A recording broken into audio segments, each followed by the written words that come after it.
పౌలు భక్తుడు కొరింథీ సంఘానికి రాస్తూ, ఈయన అసలుకి కొరింథీ సంఘానికి ఇశ్రాయేలుల యొక్క నిర్గమము గురించి బోధిస్తూ ఉన్నాడు.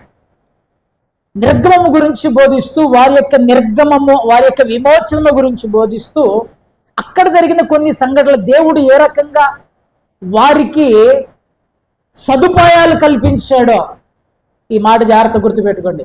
దేవుడు ఏ విధంగా ఇశ్రాయేలీలను కాపాడుతూ వచ్చాడో, ఇశ్రాయేలీలను ఏ రకంగా సంరక్షిస్తూ వచ్చాడో, ప్రివిలేజెస్ అంటారు. ప్రివిలేజెస్.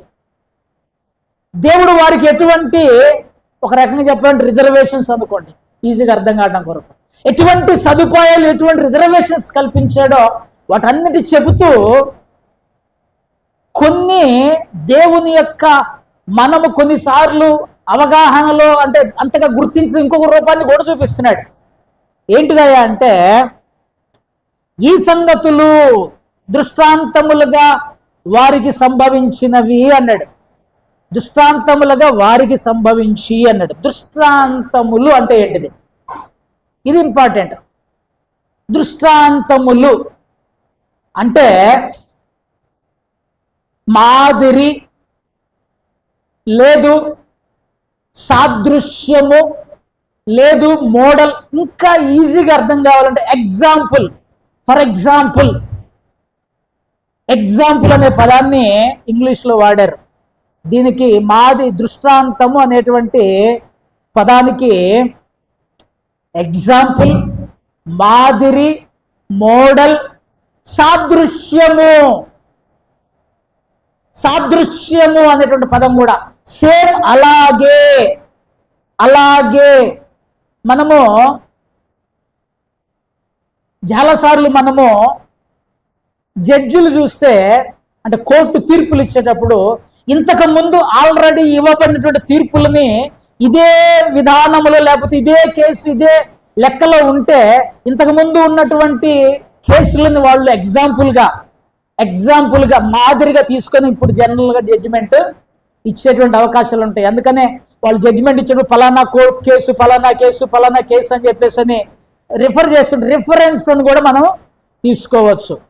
ఈ సంగతులు అనేటువంటి మాట అక్కడ వాడబడింది.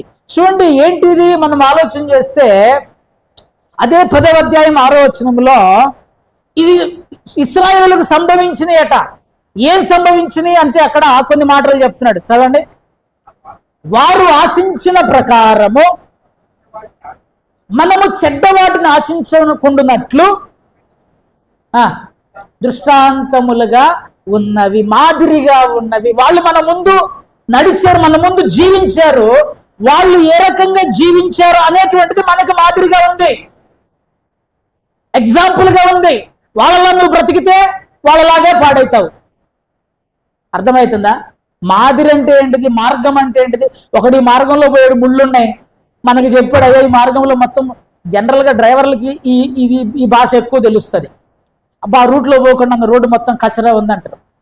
ఎందుకు ఆడ ఆల్రెడీ పోయి వచ్చాడు కాబట్టి ఎగ్జాంపుల్ ముందే చెప్తున్నాడు, ఆ రోడ్లో పోతే కచరా ఉంటుంది, ఇబ్బంది అవుతుంది. అదే విధంగా ఇక్కడ కూడా అదే చెప్తున్నాడు, వారు చెడ్డవాటిని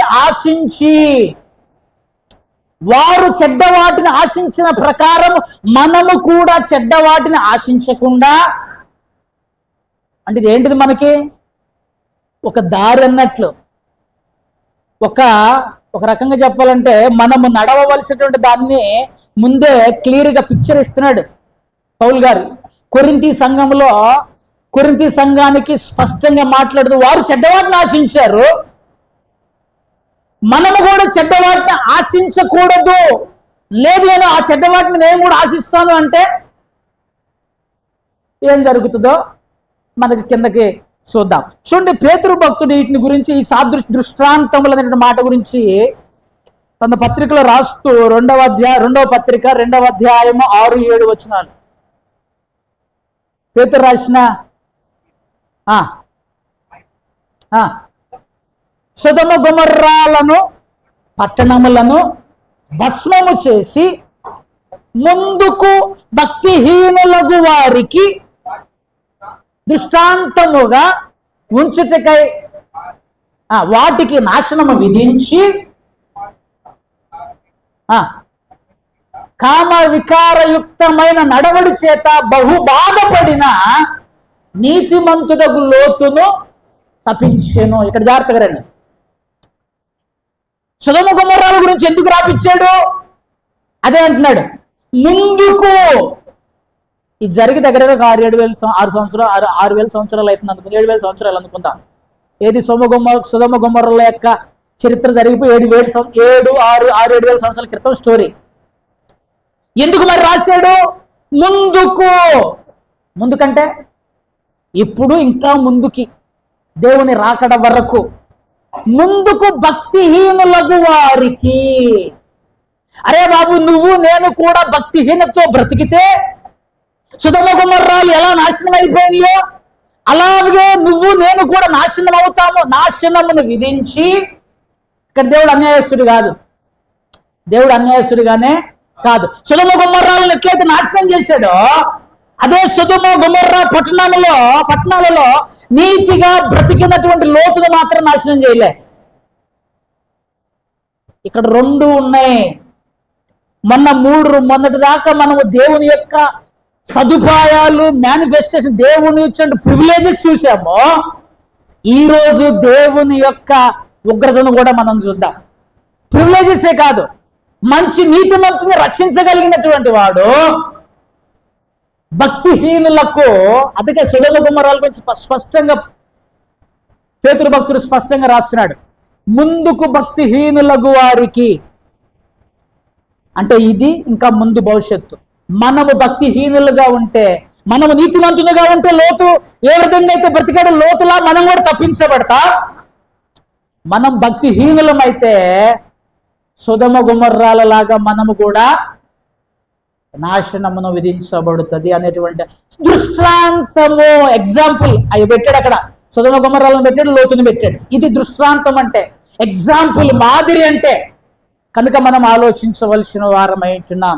అక్కడ మనం జాగ్రత్తగా గమనిస్తే ఈ సంగతులు అనే పదం వాడాడు. హల్లెలూయా. హల్లెలూయా.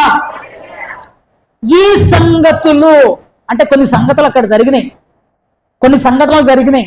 వాటిని స్టెప్ బై స్టెప్ మనం ధ్యానం చేద్దాం రండి.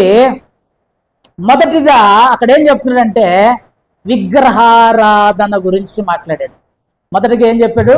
విగ్రహారాధన. చూడండి, అదే కొరింథీయులకు రాసిన మొదటి పత్రిక 10వ అధ్యాయం 7వ వచనంలో 6వ వచనంలో ఈ సంగతి దృష్టాంతములుగా ఉన్నాయని చెప్పేసి కిందకు వచ్చేసి, జనులు తినుటకును త్రాగుటకును కూర్చుండి ఆడుటకు లేచిరి అని వ్రాయబడినట్లు కొందరి వలె విగ్రహారాధకులై ఉండకుడి. రైట్, దేవునికి స్తోత్రం చెప్పండి. హల్లెలూయా. నా వైపు చూడండి. ఇక్కడ నేను మీకు 4 విషయాలు చెప్తా. ప్రతి విషయంలో, ప్రతి అంశంలో ఇన్ఫర్మేషన్ ఉంటుంది, ఆజ్ఞ కూడా ఉంటుంది, కమాండ్ ఉంటుంది. 2 ఉంటాయి, గుర్తుపెట్టుకోండి. ఒకటి ఇన్ఫర్మేషన్ ఇస్తున్నాడు, రెండవది దానికి సంబంధించిన కమాండ్ కూడా ఇస్తాడు. ఇన్ఫర్మేషన్, జనులు తినుటకును త్రాగుటకును కూర్చుండి ఆడుటకు లేచిరి అని వ్రాయబడినట్లు అని వ్రాయబడింది. ఇన్ఫర్మేషన్ ఇది మనకి గతంలో జరిగిన దాన్ని మనకి తెలియజేస్తున్నాడు, కోట్ చేస్తున్నాడు. కొరింథీ సంఘానికి లేదా ఈ ప్రస్తుత సంఘాన్ని కోట్ చేస్తూ, వారు జనులు తినుటకు తాగుటకు కూర్చుని ఆడుటకు లేచిరి. ఎక్కడా? అది ప్రాముఖ్యమైనటువంటిది. అని మీరు విగ్రహారాధకులై ఉండకుడి అన్నాడు. ఇది కమాండ్, ఇది ఆజ్ఞ. విగ్రహారాధకులై ఉండొద్దు. ఇక్కడ రండి. జనులు తినుటకు త్రాగుటకు ఆడుటకు కూర్చుండి. ఇదే పదము, ఎగ్జాక్ట్ పదము నిర్గమకాండం 32వ అధ్యాయం 6వ వచనంలో మనకు కనపడుతుంది. నిర్గమకాండము 32వ అధ్యాయము 6వ వచనం. మరునాడు లేచి అర్పించిరి. జనులు తినుటకును త్రాగుటకును కూర్చుండి. సేమ్ పదం, అసలు ఏం ఏం మార్చను కూడా మార్చలే, అదే తీసి ఇక్కడ పెట్టాడు. అసలు ఏంటిది సంఘటన? దహన బలులు అర్పించిరట. దహన బలులు సమాధాన బలులు దేనికి అర్పించారు? సినాయి పర్వతం దగ్గరికి వచ్చారు ఇశ్రాయేలీలు. మోషే సినాయి పర్వతం మీద ఉన్నాడు. జాగ్రత్తగా వినండి.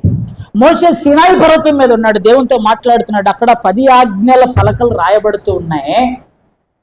10 ఆజ్ఞల పలకలు రాయబడుతూ ఉంటే ఆ పలకలను తీసుకోవడానికి దేవుని సన్నిధిలో ఆయన కనిపెడుతూ ఉన్నాడు. దేవుని సన్నిధిలో ప్రార్థన చేస్తూ ఉన్నాడు. దేవుని సన్నిధిలో దేవునితో ముఖాముఖిగా మాట్లాడుతూ ఉన్నాడు. దేవునితో సంభాషిస్తూ ఉన్నాడు. కింద ఇశ్రాయేల్ అందరూ పోగయ్యారు. పోగయ్యి ఏమంటున్నారు తెలుసా? అహరోన్ దగ్గరికి వచ్చారు. నేను కొంచెం స్టోరీ మొత్తం చదవాలంటే కష్టమవుతుంది, టైం సరిపోదు. అహరోన్ దగ్గరికి వచ్చి, అహరోను, ఐగుప్తు నుండి మమ్మల్ని తీసుకొచ్చినటువంటి మోషే ఏమైపోయాడో మాకు తెలీదు, ఆ దేవుడు ఏమైపోయాడో మాకు తెలీదు. మా ముందు నడుచుటకు మా కొరకు ఒక దేవతను తయారు చెయ్యి అన్నారు. అహరోన్ నిజంగా ఏమనాలి? ఎవడరా మీరు, మనుషుల పశువుల? ప్రార్థన చేయండి. ఈరోజు కూడా చాలామంది భక్తులు, చాలామంది సేవకులు కరెక్ట్ పాయింట్ చెప్తలేరు. అరే నువ్వు తప్పు చేసినవురా, నువ్వు తప్పురా, ఇది పాపం రా చేయమంటా అంటే దూతం తయారు చేసుకో, మీరు అందరూ బంగారం పట్టరని పోండి అన్నాడు. అహరోను యాజకుడు కదా, దేవుని కొరకు అభిషేకించబడిన వాడు కదా. పోయి బంగారం పట్టండి. నిజంగా బంగారం ఏమంటారా? ఓ దుద్దులు మొత్తం ఇచ్చారు. ప్రార్థనకు రండి అంటే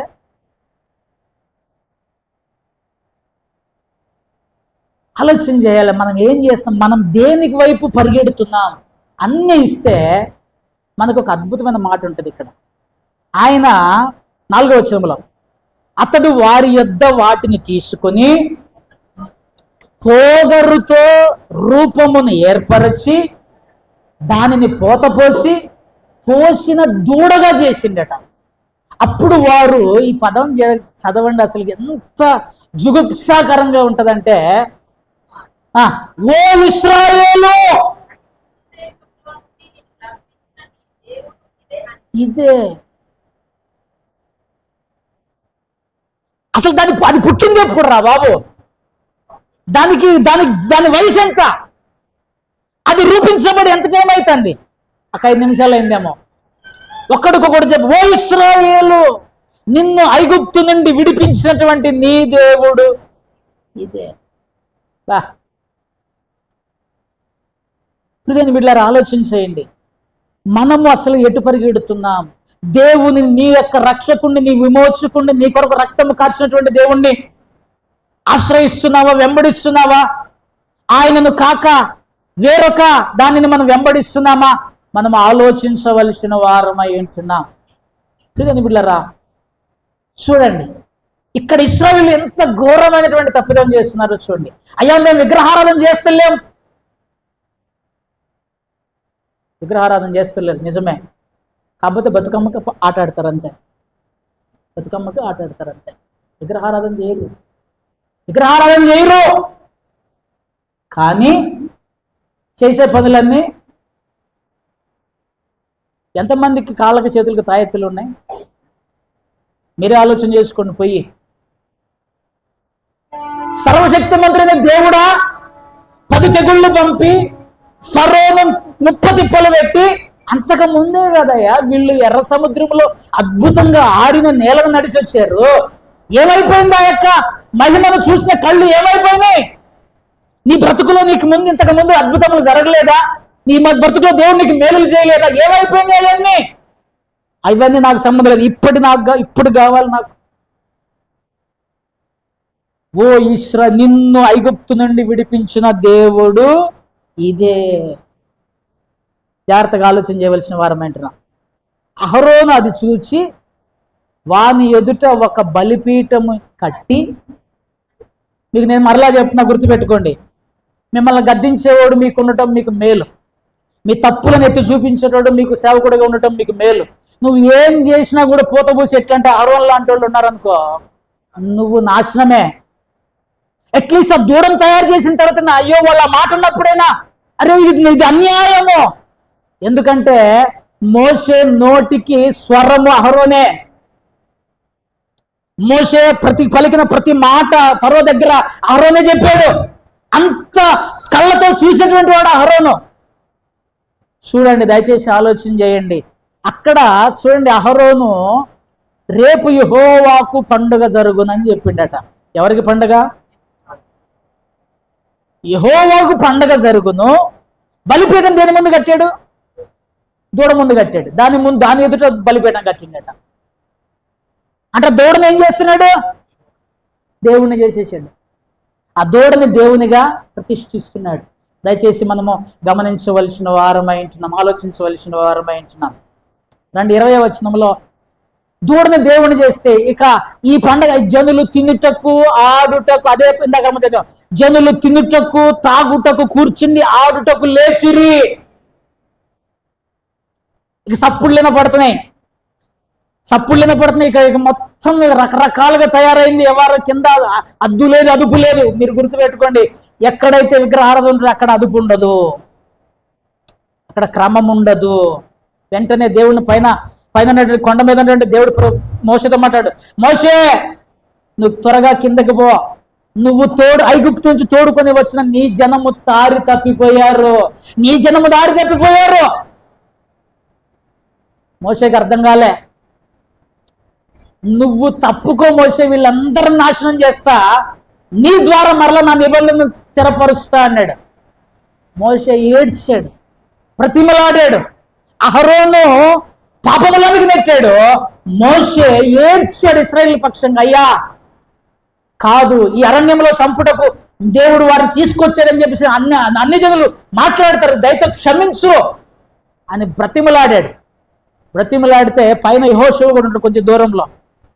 యెహోషువ దగ్గరకు వచ్చినప్పుడు యెహోషువ అంటాడు, కింద యుద్ధ ధ్వని, విజయధ్వని వినపడుతుంది. మోషేకి తెలుసు, విజయధ్వని కాదు, అపజయధ్వని కాదు, అది సంగీత ధ్వని, సంగీతము. మోషే కిందకు వచ్చేసరికి ఆ యొక్క వాతావరణము చూసి మోషే పట్టరాని కోపముతో ఆ యొక్క దూడను కాల్చి బూడిద చేసి ఇశ్రాయేలు చేత స్థాపించాడు. ఇక్కడ ఇంకొక పదం ఉంటుందండి, నాకు కావాల్సిన పదము. చూడండి, 106వ కీర్తనలో కీర్తనాకారుడు ఇదే సంఘటనను ఎత్తి ఒక అద్భుతమైన మాట అంటాడు. చూడండి, 106వ కీర్తన 19-20 వచనాలు. హోరేబులో వారు దూడను చేసుకునిరి, పోత పోసిన విగ్రహమును నమస్కారము చేసిరి. ఇక్కడ చూడ తమ మహిమాస్పదమును గడ్డి మేయు ఎద్దు రూపమునకు మార్చిరి. తమ మహిమాస్పదము ఏంటిది? నీకు బలం ఏంటిది? హల్లెలూయా. నేను అడిగే దానికి సమాధానం చెప్పండి. హల్లెలూయా. నీ బలం ఏంటిది? నా బలము నా దేవుడే. నా అతిశయం ఏంటిది? నా దేవుడే. నా మహిమకు కారణం ఏంటిది? నా దేవుడే. నా దేవుడు తప్ప ఏది కూడా నా బలమునకు కానీ, నా మహిమకు కానీ, నా అతిశయమునకు కానీ కారణముగానే ఒక్క దేవునికి స్తోత్రం. హల్లెలూయా. ఈ వాక్యం వినేటువంటి వాళ్ళకి కొంతమందికి నచ్చకపోవచ్చు ఇది, ఎందుకంటే కొంతమందికి నచ్చదు, కొంతమంది దీనికి ఎగ్జాక్ట్ ఆపోజిట్గా బోధిస్తారు. సో నేను దాన్ని మీకు వివరంగా చెప్తాను నేను. కాబట్టి జాగ్రత్తగా చెవులు కళ్ళు పనిచేయాలి, కళ్ళు మూతపడకూడదు, చెవులు. సో 4వ రూపము యేసుక్రీస్తు ప్రభు వారి గురించి నేను చెప్తానన్నటువంటిది. 4వది ఏం చెప్తానన్నానంటే, క్రీస్తు సంహారకుని రూపం ఒకటి ఉంది. యేసుక్రీస్తు ప్రభు వారి యొక్క సంహారకుని రూపం ఒకటి ఉంది. చూడండి, అదే కొరింథీయులకు రాసిన మొదటి పత్రిక 10వ అధ్యాయము 11వ వచనం చదవండి. ఈ సంగతులు దృష్టాంతములుగా వారికి సంభవించి యుగాంతమందున్న మనకు బుద్ధి కలుగుటకై వ్రాయబడెను. ఏ సంగతులు? ధ్యానం చేద్దాం. దానికి మహిమకు గాని అతిశయముకు గాని ఏది కారణముగానే కాదు. సో అక్కడే అంటున్నాడు, తమ మహిమాస్పదమును. ఏ దేవుని పేరు చెప్తే ఇశ్రాయేలు పక్షముగా మిగతా అన్ని జనులు అన్ని దేశముల వారు గడగడ వణికారో, రాహాబు ఏమంది? మీ దేవుడు మీ పక్షముగా చేసిన కార్యములు మేము విన్నప్పుడు మా గుండెలు అవిసిను. ఎవరిని బట్టి? ఇశ్రాయేలు యొక్క బలము, లావు, ఎత్తు, పొడుగు, 6 ప్యాక్ బాడీని బట్టా? ఇశ్రాయేలుల దేవుడు వారి పక్షముగా చేసిన కార్యములను బట్టి. ఆ మహిమాస్పదమును గడ్డి మేయు ఎద్దు రూపమునకి ఎట్లా మార్చారా? ఆలోచన మనం చేయాలి. ఇక్కడ మనము ఈ మహిమాస్పదమును ఎద్దు రూపంలోకి మార్చలేము, కానీ మన రకరకాల ప్రయాణాలలో ఒకడు విగ్రహం అంటే డబ్బు అనే విగ్రహం ఉంది, ఒకటి అహంకారం అనే విగ్రహం ఉంది. దేవుడు కాక ఎన్నో వాటిని మనం అనుసరిస్తున్నాం. దురాశలు, ఆశలు, లోకాశలు, వాటిని వెంబడిస్తున్నావు. యేసుని వెంబడించగా నువ్వు దేన్ని వెంబడిస్తున్నావు అదే నీ జీవితంలో విగ్రహం. నువ్వు యేసుని వెంబడించగా నిన్ను ఏదైతే పక్కగా జరుగుతుందో అది డబ్బు కానీ, పని కానీ, ఇంకోటి కానీ, వ్యాపారం కానీ, ఇంకోటి కానీ, ఏదైతే నువ్వు యేసు, నీ పిల్లలు కానీ, నీ కుటుంబం కానీ, లేకపోతే నీ జీవితంగా నీ సొంత ఇచ్చే కానీ, నీ సొంత కోరిక కానీ, యేసు ప్లేస్లో ఏదైతే వస్తుందో అది విగ్రహం. నేను మీకు ఒక మాట చెప్తా, మనుషులు ఎలా వాక్యాన్ని ట్విస్ట్ చేస్తారో చెప్తా. మొన్న చెన్నైపట్నం నుంచి ఒక బ్రదర్ వచ్చాడు నా దగ్గరికి. మేము కలిసి కొంత పరిచయలో తిరుగుతూ ఉన్నాం. అతనికి దగ్గరగా 1 సంవత్సరం నుంచి ఒక విషయం మీద బాగా వేదన ఉంది, ఆందోళన ఉంది. నాతో డిబేట్ మొదలుపెట్టాడు. ఆటోలో ప్రయాణం చేస్తున్న డిబేట్ మొదలుపెట్టాడు. పెట్టి బాప్తీసం లేదని ఒక ఆయనకి బాగా టీచ్ చేస్తున్నాడు. బాప్తీసం లేదు అని చెప్పేసి వింటా ఉన్నాడు. రాజుల గ్రంథంలో ఒక మాట ఉంటుంది, నా జనులు నన్ను విడిచి నీళ్లు అంటే జీవజలపు ఊటైన నన్ను విడిచి నీళ్ళ నిలవని తొట్లను వారి కొరకు తొలిపించుకున్నారు అని ఉంటుంది. నీళ్ళు నిలవని తొట్లు బాప్తిజం తొట్లే, దాంట్లో నీళ్లు అంటాడట ఆయన. కాబట్టి బాప్తిజం అక్కర్లేదు అనేటువంటిది ఆయన బోధ.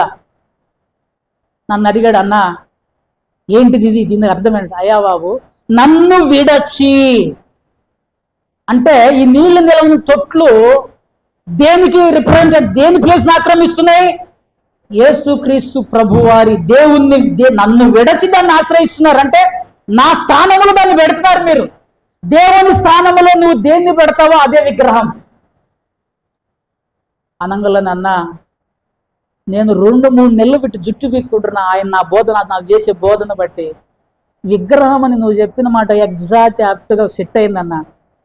నాకు కొంచెం నెమ్మదిగా ఉందని అన్నాడు. మనుషులు వాక్యాన్ని వాళ్ళు ఇష్టం వచ్చినట్లుగా మార్చుకుంటారు. మహిమాస్పదమును గడ్డినే ఎద్దు రూపానికి మార్చారు. ఈ ఎద్దు రూపంలో నువ్వు ఎద్దు ఉంచొచ్చు, ఇంకోటి ఉంచొచ్చు. నా కొడుకు నేను ఎక్కువగా ప్రేమిస్తే దేవుని కాక నా పిల్లల్ని ఎక్కువగా, అదే నాకు విగ్రహం. ఆలోచన చేయండి. చూడండి ప్రేమలు, ఎంత ఘోరమైన విషయం అంటే, మరి దేవుడు ఈ సంగతులు వారికి సంభవించి దృష్టాంతములుగా మనకుండవంటే మరి విగ్రహారం చేస్తే ఏం జరిగిందో మనం కూడా తెలుసుకోవాలిగా. రండి, అదే 32వ అధ్యాయంలోనికి రండి. ప్రజలు తిరుగుట మోషే చూచెను విచ్చల విడిగా, ఎగతాళి కలుగునట్లు అహరోను విచ్చలవిడిగా తిరుగుటకు వారిని విడిచిపెట్టి ఉండి. విచ్చలవిడి అనే పదానికి అర్థం ఏంటిది? మీరు ఆలోచన చేసుకోండి.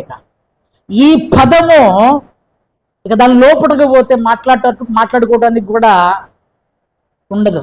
ఇష్టం వచ్చినటువంటి పదం చాలా బెటర్. విచ్చలవిడి అంటే అది ఇక ఎక్స్ట్రీమ్ అనమాట. మీరు ఎప్పుడైనా చూడండి, ఎక్కడైతే విగ్రహారాధన బలంగా ఉన్న సిటీలు చూడండి, అక్కడ మళ్ళీ చెప్తున్నా విచ్చలవిడితనం ఎక్కువ ఉంటుంది. అక్కడ భయం ఉండదు, విచ్చలవిడితనం బాగా ఉంటుంది.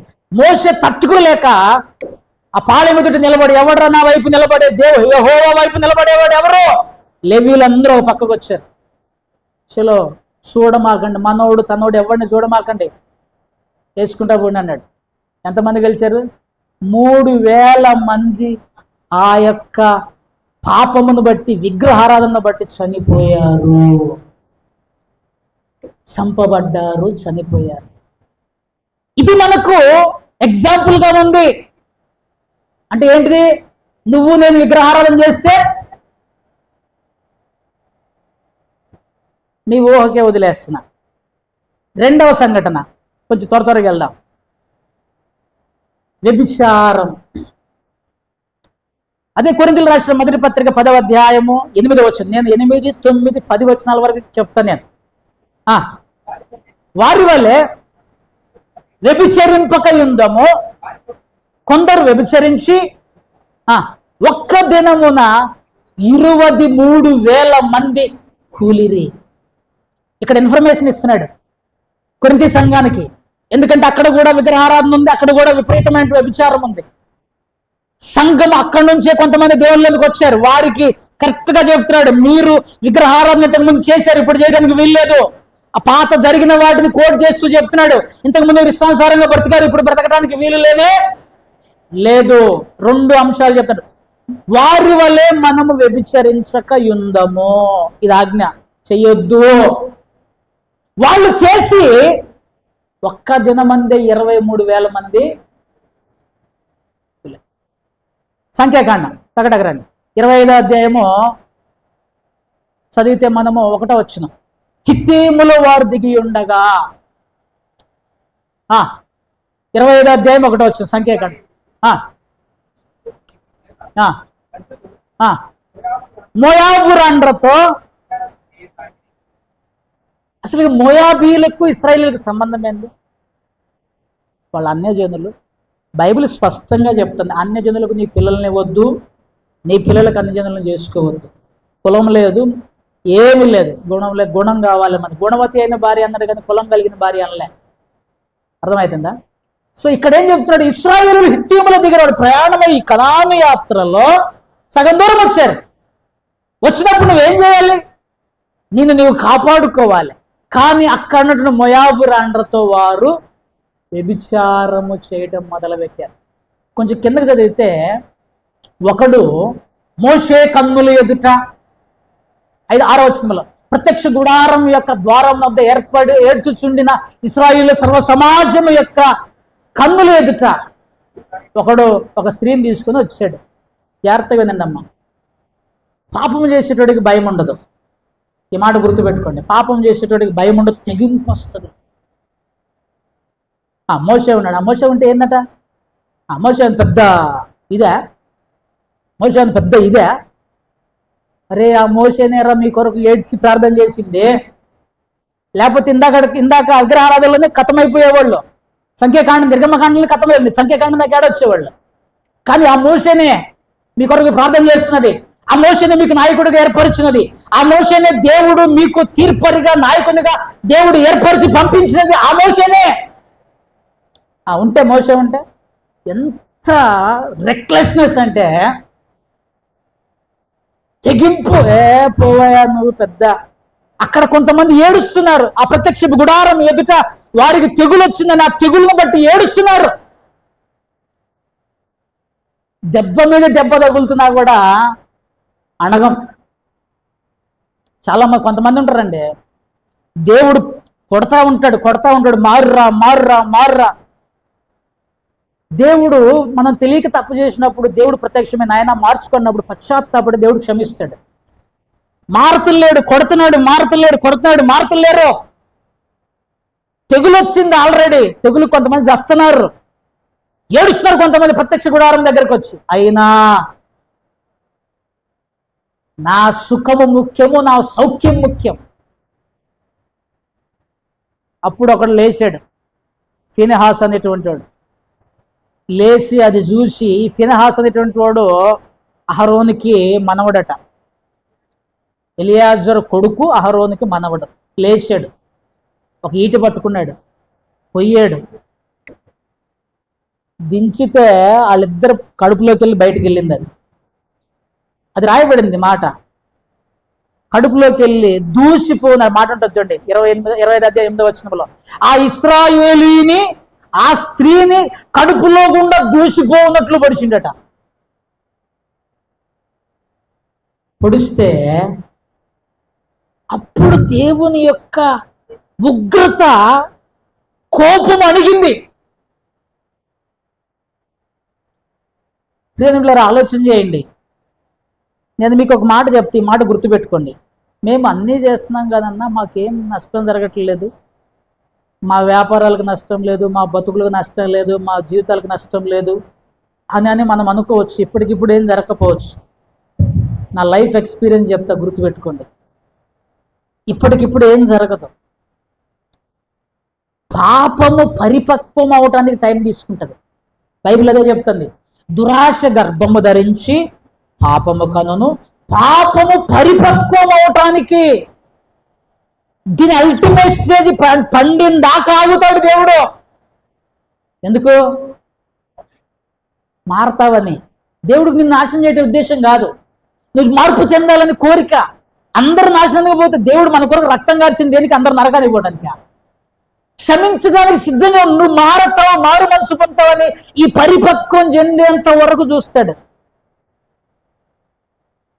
మారతలే, పండు ఊడి పడుతుంది. ఇశ్రాయేలుకి దేవుడు అవకాశాలు ఇస్తూ క్షమించుకుంటూ వస్తూ ఉన్నాడు. ఓ పక్కన వాళ్ళు ఏడుస్తూ ఉన్నారు, ప్రభువా మమ్మల్ని క్షమించని. ఇంకో పక్కన ఒకడు వచ్చేసి పాపం చేస్తున్నాడు. దేవుని ఉగ్రత, వాళ్ళిద్దరిని చంపిన తర్వాత దేవుని ఉగ్రత, ఆ తెగులు వారి మీద ఆగినట్లుగా మనం చూస్తూ ఉన్నాం. ఆ రోజు ఎంతమంది వచ్చారట? అరే, మేఘస్తంభమై వాళ్ళని కాపాడిన దేవుడు, అగ్నిస్తంభమై శత్రువులు వెనక నిలబడినటువంటి దేవుడు, శత్రువులకు ఉగ్ర రూపం చూపించినటువంటి దేవుడు, వెంబడించిన బండయ్యి వారి ఆహారము, వారి అక్కర, వారిని విడువకు ఎడబాయక నడిపించినటువంటి దేవుడు చంపేస్తాడా? ఆలోచన చేయాలి మనం. దేవుని యొక్క 4వ రూపం, ఉగ్ర రూపం, సంహారకుని యొక్క రూపం. ఎంత కరుణ కలిగిన వాడు, ఎంత జాలి కలిగిన వాడు, ఎంత ప్రేమ కలిగిన వాడో అంతే తీర్పు కూడా ఉన్నది. ఇది మీరు మర్చిపోవద్దు, ఇది మీరు మిస్ కావద్దు. చూడండి, అందుకనే కొరింథీయులకు రాస్తూనే పౌలు భక్తుడు అంటున్నాడు 6వ అధ్యాయం 18వ వచనంలో, కొరింథీయులకు రాసిన మొదటి పత్రిక, మళ్ళీ వాళ్ళకి చెప్తున్నాడు, మీరు జాగ్రత్తరా బాబు, జారత్వమునకు దూరముగా పారిపోవుడి. మనుషుడు చేయు ప్రతి పాపము దేహమునకు వెలుపల ఉన్నది, కానీ తన సొంత శరీరముతో హానికరముగా పాపము చేయించున్నాడు. వేషతో కలుసుకున్న వాడు వేషతో ఏక శరీరమై ఉన్నాడు. దేవునితో కలుసుకున్నటువంటి వాడు దేవునితో ఏక శరీరమై ఉన్నాడు. మీ దేహం మీది కాదు, చిన్నదైతే ఏముంటాయి అక్కడ, మీ దేహం మీది కాదు, దేవుని వలన మీకు అనుగ్రహించబడినది. మీరు దేవుని ఆలయమై ఉన్నారని మీరు ఎరుగరా? దేవుని ఆలయమైన నీవు నీ శరీరమును వేశ్యతో పాలిభాగస్సునిగా ఎలా చేయగలుగుతావు? జారత్వము చేయువాడు తన సొంత శరీరముతో పాపము చేయించున్నాడు. హాని కలుగుతూ ఉంది. 24,000 మంది కూలిపోయారు. ఈ సంగతులు దృష్టాంతములుగా మనకు ముందుంచాడు దేవుడు. పాస్టరు విశ్వాసి తేడా లేదు. నేను వ్యభిచారం చేశాను అనుకో, నా కాయ పండినప్పుడు నాది కూడా దేవుడు దేవదూతలనే విడిచిపెట్టని దేవుడు అని రాయబడింది బైబిల్లో. సో మనం ఆలోచించాలి, మన బ్రతుకు ఎలా ఉంది, ఎన్ని రోజులు మనం ఎలా జీవిస్తాం, మనం ఆలోచన చేయాలి.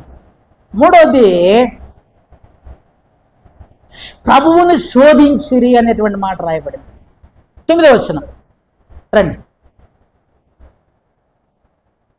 కీర్తన గ్రంథము 78వ అధ్యాయము 18వ వచనం ఒకసారి చదవండి. లేకుంటే 9వ వచనం ఒకసారి చదవండి. 10:9. ప్రభువును శోధింపక యుందము, వారిలో కొందరు శోధించి సర్పము వలన నశించిరి. రండి, మళ్ళీ ఇక్కడ కూడా ఇన్ఫర్మేషన్ ఇస్తున్నాడు. వారిలో కొందరు ప్రభువుని శోధించి సర్పములతో నశించిపోయారు, మనం మాత్రం ప్రభువుని శోధించవద్దు. శోధించడం అంటే ఏంటిది? సనగటం వేరు, శోధించటం వేరు.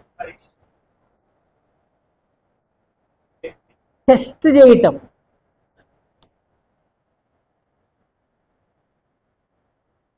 ఇక్కడ అద్భుత శోధించడానికి రిఫరెన్స్ ఇక్కడ ఇచ్చాడు చూడండి. 78వ కీర్తన 18వ వచనంలో, వారు తమ ఆశ కొలది ఆహారం అణుగుచు తమ హృదయములలో దేవుణ్ణి శోధించిరి. ఫర్ ఎగ్జాంపుల్, నేను ఇంకోడు ఉన్నాడు అనుకుందాం అక్కడే, మీకు అర్థం కావడం కొరకు చెప్తున్నా. ఏమయ్యా రజని, ఈరోజు దేవుడు భోజనం ఇస్తాడంటావు మనకి? ఏమోనా, ఇక్కడ తెచ్చి పడేసరి అడుగులో, ఆకలి అవుతుంది, నీళ్లు లేవు, ఏమిస్తాడో ఏమో. మోసే ఓ పెడతాడా మాకు ఈరోజు? మీరు టెస్ట్ చేయటం, శోధించటం అంటే అనుమానించటం, దేవుని శక్తిని అనుమానించటం, దేవుని యొక్క బలాన్ని అనుమానించటం. ఒక్కడన్నా అరే మరి అంతా ఎర్ర సముద్రం పాయలు చేశాడు కదా, మరి దేవుడు మనకు బోబెట్టలేడా అని అంటలేరు. సర్వ సమాజం పోగై మోసే మీదకి వచ్చేసింది. ఇక ఏమయ్యా దేవుడు ఏం చేశాడు. మనం కూడా చాలాసార్లు ఏం చేస్తాం తెలుసా? దేవుణ్ణి శక్తిని శంకిస్తాం. అవుతుందంటావా అన్న? అవుతుందంటావా? అవుతుందా అవదా? దేవుడు కార్యం చేస్తాడా? నేనేమంటా అంటే, షడ్రక్ మేషక్ అబేద్నెగోలు లాంటి విశ్వాసాన్ని కలిగి ఉన్నాడు. చెయ్యగలడు, చెయ్యకపోయినా నో ప్రాబ్లం. చెయ్యకపోతే ఎట్టన్నా? ఇది మన దగ్గర ఉండేటువంటి అన్నమాట. చెయ్యకపోతే ఎట్లా అమ్మా? అందుకనే యోబు ఒక అద్భుతమైన మాట అన్నాడు, అమ్మా దేవుని దగ్గర నుంచి అన్ని మేళ్ళే కావాలి, ఒక చిన్న కష్టం వద్దా అన్నాడు. అమ్మ నాకు అన్ని మేళ్ళే కావాలి, ఒక చిన్న కష్టం వద్దా? ఆలోచించాలమ్మా. దేవుని బిడ్డలారా, ఎలా ఉన్నాం చూడండి. వారు శోధించి సర్పము వలన నశించిరి అన్నాడు. రండి సంఖ్యాకాండంలోకి రండి, 21వ అధ్యాయం 4వ వచనం. చుట్టి సాగినప్పుడు మార్గాయాసము చేత ప్రాణము సొమ్మసిల్లెను. ప్రజలు దేవునికి మోషేకును విరోధముగా మాట్లాడుచు సచ్చుటకు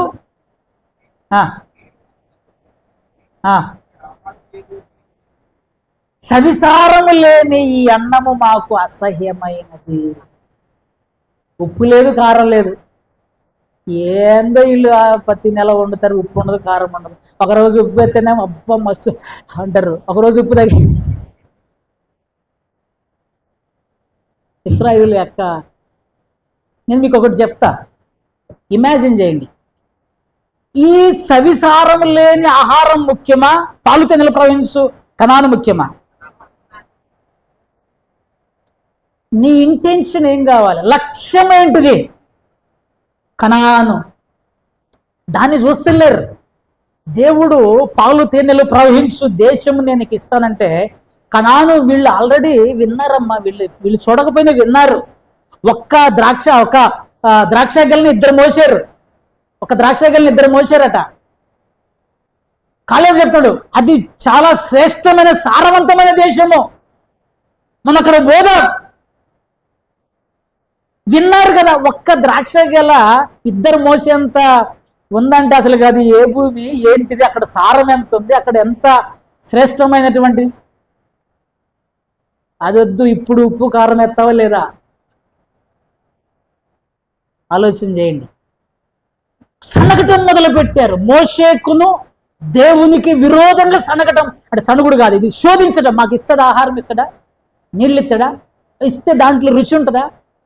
ఇంకా నయ్యం మనోళ్ళు కొంచెం అప్పటికి టేస్ట్ లేదు కాబట్టి అన్న కొంచెం కూల్ వాటర్ కూడా పంపించండి అన్న అనేవాళ్ళు. మోషే గారు కొంచెం కూల్ వాటర్ తెప్పి ఎండలో చచ్చిపోతున్నావు, నువ్వేదో మామూలు కొండను కొట్టి బండను కొట్టి నీళ్ళు తెస్తున్నావు, కాదు కాదు కూల్ వాటర్ తెప్పి అంటారు అన్నమాట. అయితే చూడండి, అందుకు యెహోవాకు కోపం వచ్చేసి ప్రజలలోనికి తాపకరములైన సర్పములను పంపెను. అవి ప్రజలను కరువుగా, ఇశ్రాయేలీయులలో అనేకులు, ఈ పదం గుర్తుపెట్టుకోండి, అనేకులు, ఇక్కడ నెంబర్ లేదు, ఇక అనేకులు కూలిని. దేవుడు పాములను పంపాడు. కరుణ కలిగిన దేవుడు, దయగలిగిన దేవుడు, పాపమును ఓర్చుకోలేడు. మోషే ప్రజల కొరకు మళ్ళీ వాళ్ళు వచ్చి ఏడ్చినప్పుడు మోషే ప్రజల కొరకు ప్రార్థన చేశాడని రాయబడింది అక్కడ.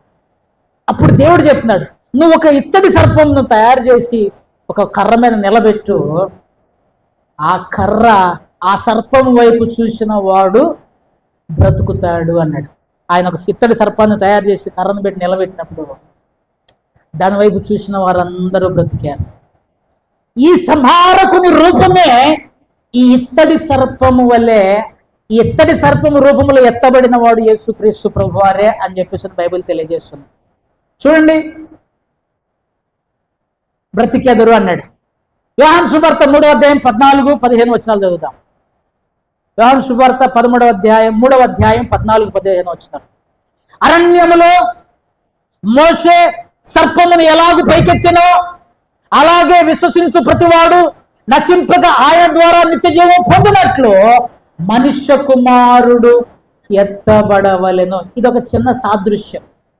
అక్కడ ఇత్తడి సర్పం ఎత్తబడింది, దాన్ని చూసిన వారు బ్రతికారు. ఇక్కడ ఈయన మ్రాను మీద ఎత్తబడుతూ ఉన్నాడు. ఎవరైతే ఈయన ఎందుకు విశ్వాసం ఉంచుతారో వాడు కూడా చావక బ్రతుకుతాడు అని చెప్పేసి ఈ అరణ్యములో మోసే సర్పానికి శిలువ మీద యేసుక్రీస్తు ప్రభు వారి యొక్క ప్రతిమకు పోలిక చేస్తూ యోహాను భక్తుడు మాట్లాడుతున్నాడు. సో కనుక మూడవది, శోధించకూడదు. దేవుని శక్తిని ఎప్పుడు శంకించమాకండి. బైబిల్ ఏం చెప్తుందో తెలుసా? దేవుని వెర్రితనమే మన జ్ఞానం కంటే గొప్పదట. ఈ పదం అర్థమవుతుందా? దేవుడు వెర్రితనంగా చేసాడు అనుకో, మనుషుల జ్ఞానం కంటే అది ఇంకా గొప్పదే. అంటే ఆయన వెర్రితనమే మన జ్ఞానం కంటే గొప్పదంటే ఆయన జ్ఞానం అసలు మన దరిదాపుల్లో కూడా ఉండం, అసలు ఆ చుట్టుపక్కల కూడా ఉండవు. దేవుని ఇందాక మనం చదివాం చూడండి, 89 కీర్తనలో, ఆయనకు సాటి అయిన వాడెవడు, పరిశుద్ధ దూతల సభలో ఆయన భీకరుడు, భూమి దాని పరిపూర్ణత ఆయనే స్థాపించాడు, ఆయనకు సాటి అయిన వాడు. ఆయన శోధించమాకండి, సనగమాకండి, అపనమ్మకముతో దేవుడు చెయ్యగలడా అనుకోమాకండి. దేవునికి అసాధ్యమైనటువంటిది లేనే. ఒక భక్తుడు ఈ మాటను ఇంతకుముందు కూడా చెప్పారు.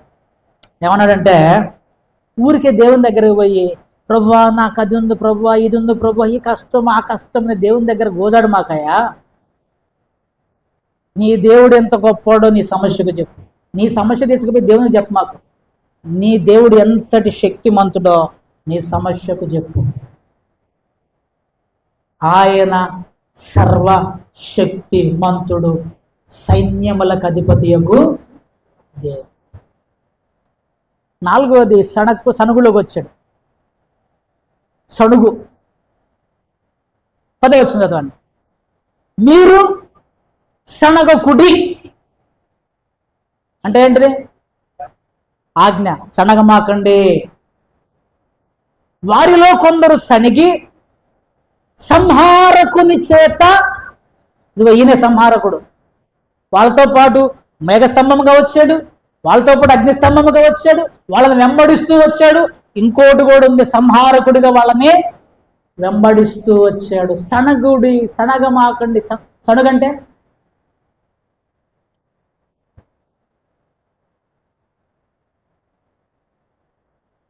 క్రిస్మస్కి చీర కొనకపోతే అప్పుడు తెలుస్తుంది శనగేంటిదో మగవాళ్ళకి. అర్థమవుతుందా? బర్త్డేకి కేక్ తేలేదనుకో, సణుగు ఏంటిది అర్థమవుతుంది. నా బతుకు ఏందమ్మా, ఏం లేదులే. పురుషులకి నచ్చిన వంట చేయలేదనుకో, ఉప్పు ఎక్కువైనా కారం ఎక్కువైనా ఆకలి మీద వచ్చినప్పుడు సరిగా లేదనుకో, ఎటు బాగా సణుగు సణుగు సణుగు. గుణుగుడ మర్మరింగ్ అంటారు దాన్ని ఇంగ్లీష్. గొణుగుతుంటారు. ఇప్పుడు ముసలోళ్ళు ఉంటారు చూడు, అన్నదే అంటుంటారు, అన్నదే అంటుంటారు, అన్నదే చేతిందే. వీళ్ళు కూడా సణుగుతూ సణగకుడి, మీరు జనగమాకండి. సణుగు ఎప్పుడు వస్తుంది తెలుసా? తృప్తి చెందినప్పుడు వస్తుంది. తృప్తి లేదనుకో నాకు, సణుగు వస్తుంది. గుర్తుపెట్టుకోండి, బైబిల్ చెప్తుంది మీకున్న వాటితో మీరు తృప్తి పొంది ఉండు అన్నాడు. చూద్దాం. సంఖ్యాకాండం 14:27 వచ్చిన. ఇక్కడ చాలా చక్కటి మాటలు చెప్తున్నాడు దేవుడు. మోషేతో మాట్లాడుతున్నాడు. 27, 28, 29 వచనాలలో సణుగుచుండు ఈ చెడ్డ సమాజమును దేవుడు అడుగుతున్నాడు. ఇన్ని చేశాను కదా, ఇంత మేలులు చేసిన, నేను మీకు మళ్ళీ చెప్తున్నా, గుర్తుపెట్టుకోండి. నాకు తెలిసి ఇక్కడ ఉన్నటువంటి వాళ్ళల్లో చాలా మంది దీవించబడ్డారు. 100% నేను చెప్తా. వాళ్ళ వ్యక్తిగత జీవితాలు కానీ, వారి యొక్క బ్రతుకులు కానీ, వారి యొక్క సంపాదన విషయంలో కానీ చాలా మంది దీవించబడ్డారు. ఇక్కడికి రాకముందు అంటే నేను ఇదేదో బూస్టింగ్ చెప్తలే, చాలా మంది నేను చూశాను. అమాయకంగా వచ్చినటువంటి వాళ్ళు వాక్యం నేర్పాము, ప్రార్థనలు చేసాము, ఆర్థికంగా దీవించబడ్డారు, ఆత్మీయంగా కూడా దీవించబడ్డారు. కొంతమంది తర్వాత కూడా సణుగుతూ మొదలుపెట్టారు. దేవుడు అంటున్నాడు, నేను ఇన్ని చేసిన వీళ్ళకి, అసలు దేవుడినైనా నేను ఇన్ని కార్యాలు, ఇన్ని మేలులు, ఇన్ని గొప్ప మేలులు వీళ్ళకి చేస్తుంటే వీళ్ళు సణుగుతున్నారే, ఏం చేయాలి? నేను ఎన్ని రోజులు సణుగును భరించాలి? ఎన్ని రోజులు? ప్రశ్న అడుగుతాడు. నేను ఎంతవరకు సహించాలి? ఇశ్రాయేలీయులు నాకు విరోధముగా సణుగుచున్న సణుగులను నేను, గుర్తుపెట్టుకో, నేను సణిగితే దేవుని మీద నేను తృప్తి చెందకపోతే, దేవుడిచ్చిన వాడితో తృప్తి చెందకపోతే, దేవుని దగ్గర నుంచి ఇంకా ఆశిస్తే, సణుగుతూ గొణుగుతూ అది ఇది ఎవరు వింటున్నారు? నేను విని ఉన్నాను. కొంతమందికి ఎంతున్నా తృప్తి ఉండదండి. నిజం నేను చెప్తున్నా, తృప్తి ఉండనే ఉండదు. ఇంకా దేవుడు మేలు చేయలేదు, ఇంకా దేవుడు మేలు చేయలేదు.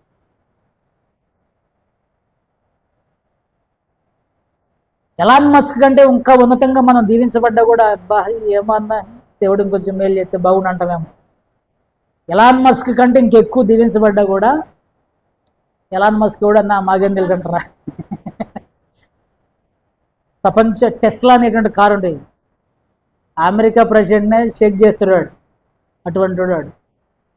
జాగ్రత్తగా మంచి ఇక్కడ చూడండి, నీవు వారితో యెహోవా వాక్కు ఏదనగా, నా జీవము తోడు చెవిలో చెప్పినట్లు నేను నిశ్చయముగా మీ ఎడల చేసేదను, మీ శవములు ఆ అరణ్యములోనే రాలును.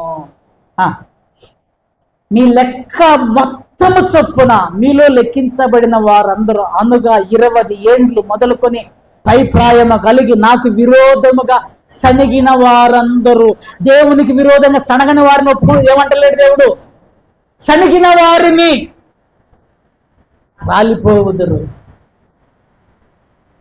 30వ వచనం భయంకరంగా ఉంటుంది. ఎంతమంది పోయారు తెలుసా? చదవండి 30వ వచనం. యెహోషువ కాలేబు ఉంటుంది. 30వ వచనం. కాలేబును యెహోషువ తప్ప మిమ్మును నశింపజేయుదు నన్ను. చదువు కంటిన్యూ చేయండి. తప్ప చేయుదునని ప్రమాణము చేసిన దేశములోనికి వీళ్ళిద్దరు తప్ప, ఇద్దరు తప్ప ఇంకా ఎవడు కూడా నేను వాగ్దానం చేసిన దేశంలో, అంటే ఎంతమంది పోయినట్టు ఇక్కడ? ఇటు ఇద్దరు పోయారు, ఇటు ఎంతమంది పోయారు? లెక్క 25 లక్షలు వేసుకోండి.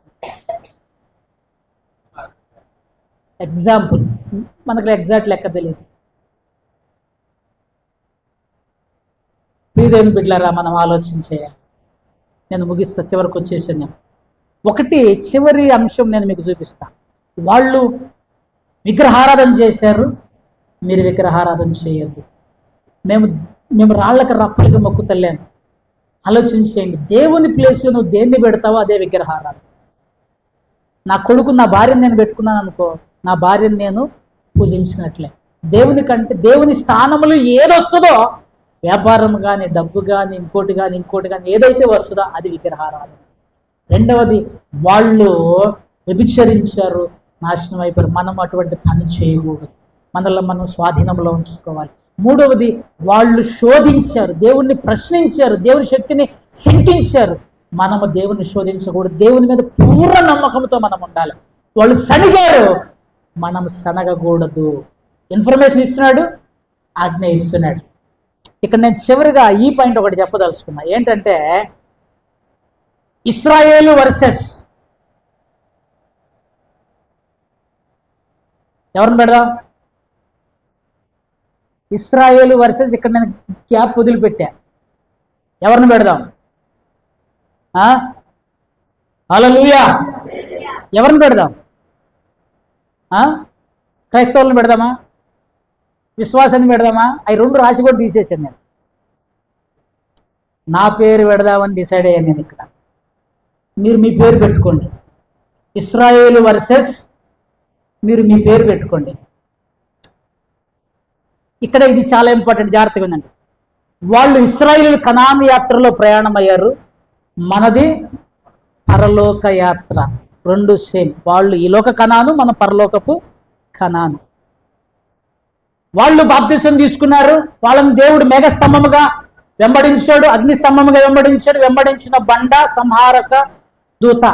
మనల్ని కూడా అదే రీతిగా వెంబడిస్తాడు. మేఘస్తంభము క్రీస్తే, అగ్నిస్తంభము క్రీస్తే, వెంబడించిన బండ క్రీస్తే, సంహారకుని దూత కూడా క్రీస్తే. మనకి సేమ్.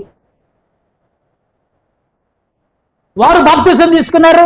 ఇశ్రాయేలు బాప్తిసం తీసుకున్నారని రాయబడింది మొదటి వచనాల్లో. మేఘములో వారు బాప్తిస్మం పొందిరి అనేటువంటి మాటని పౌలు భక్తుడు కోట్ చేశాడు 10వ అధ్యాయం 1వ వచనంలోనే. ఇశ్రాయేలు మేఘములో బాప్తిస్మము, మేఘము కింద బాప్తిస్మం పొందిరి అన్నాడు. రైట్, అది ఒక సాదృశ్యం. సో వారు బాప్తిసం తీసుకున్నారు, మన్నాను తిన్నారు. మన్నా, పరలోకపు ఆహారం మన్నా తిన్నారు.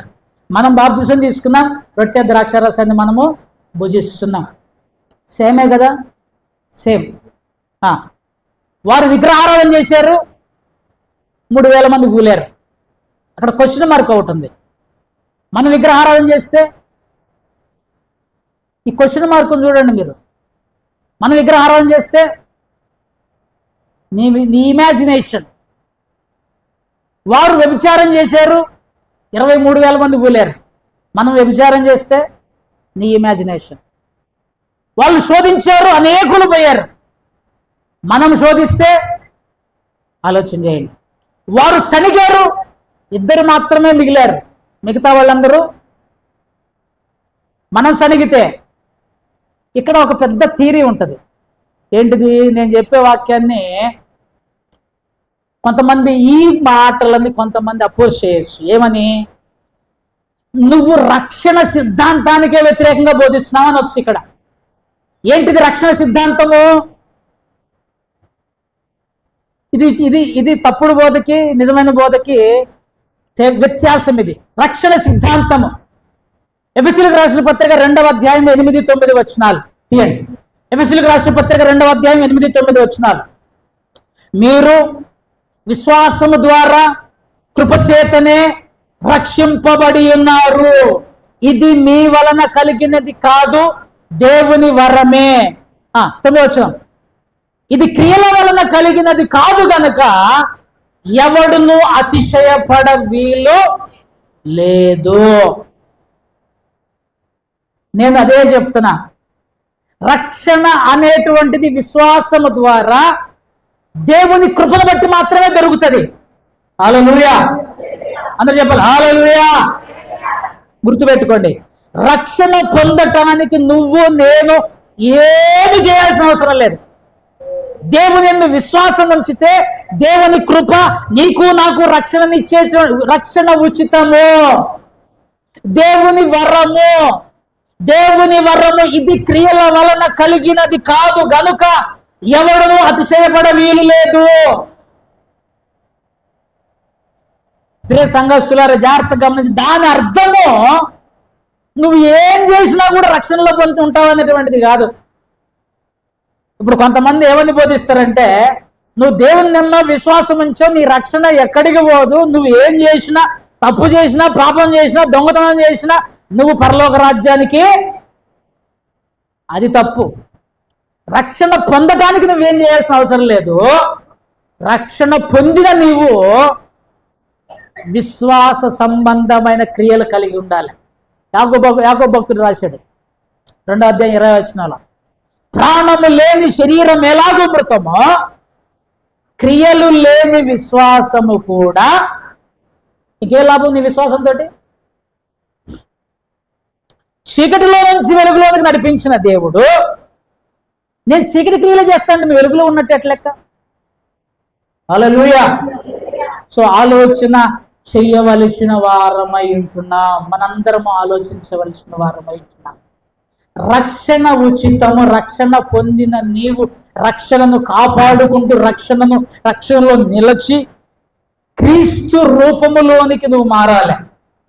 లేదన్నా నేను ఏది చేసినా కూడా, ఏ తప్పు చేసినా కూడా, ఏ పాపం చేసినా కూడా కృప కృప కృప కృప అంటే వీళ్ళకు కూడా కృప ఉన్నది, వీళ్ళకు కూడా అదే మేనిఫెస్టేషన్, అదే ప్రివిలేజెస్ ఇశ్రాయేలుకు ఉన్నాయి, అదే ప్రివిలేజెస్ నీకు నాకు ఉన్నాయి. అదే దేవుడు, ఇశ్రాయేలు వెంబడించిన దేవుడు నీతో నాతో ఉన్నాడు. అదే క్రీస్తునుడు, కృప ఉన్నది, కనికరం ఉన్నది, దానితో పాటు తీర్పు కూడా. కృప కలిగిన దేవుడే తీర్పు తీర్చేటువంటి దేవుడుగా కూడా ఉన్నాడు. మరిచిపోవద్దు. క్రైస్తవుడు నిజమైన క్రైస్తవుడిగా బ్రతకాలి, దేవుని బిడ్డగా బ్రతకాలి. ఇష్టం వచ్చినట్లుగా మనం బ్రతకటానికి వీలు లేదు. బ్రతికితే ఆల్రెడీ మనకు దృష్టాంతములుగా ఈ సంగతులను దేవుడు రాసి ఉంచాడు. నీతిమంతుడైన లోతును ఎలాగైతే తప్పించాడో, నువ్వు నేను నీతిమంతులుగా బ్రతికితే ఈ లోకములో నుంచి దేవుడు మనల్ని తప్పించేటువంటి వాడుగా, విడిపించేటువంటి వాడుగా ఉన్నాడు. సొదొమ గొమొర్రాలను ఎలాగైతే నాశనం చేశాడో, మరలా ఈ దేశం మీదకి, ఈ ప్రపంచం మీదకి సొదొమ గొమొర్రాల మీదకి వచ్చిన నాశనము రాబోతూ ఉన్నది. తప్పించబడాలి అని అంటే నువ్వు నేను ప్రభువు బిడ్డలుగా, ప్రభు కొరకు సాక్షులుగా, ప్రభువును వెంబడించే వారముగా, కాలేబు యెహోషువ ఎలాగైతే ప్రభువు మీద ఆధారపడి బ్రతికారో, ఆ యొక్క నెఫీలులను చూసి మిగతా వాళ్ళందరూ భయపడ్డారు. కానీ వారు మన దేవుడు గొప్ప దేవుడు అని దేవుని మీద ఎలాగైతే నమ్మకం ఉంచారో, నువ్వు నేను కూడా అటువంటి నమ్మకము దేవుని మీద ఉంచేటువంటి వారంగా ఉండాలి. అప్పుడే మనము ఆ పరలోక యాత్రలో మనం ఆయన సన్నిధి చేరే వారముగా ఉంటాం. అట్టి కృప దేవుడు నీకు నాకు దయచేయునుగాక.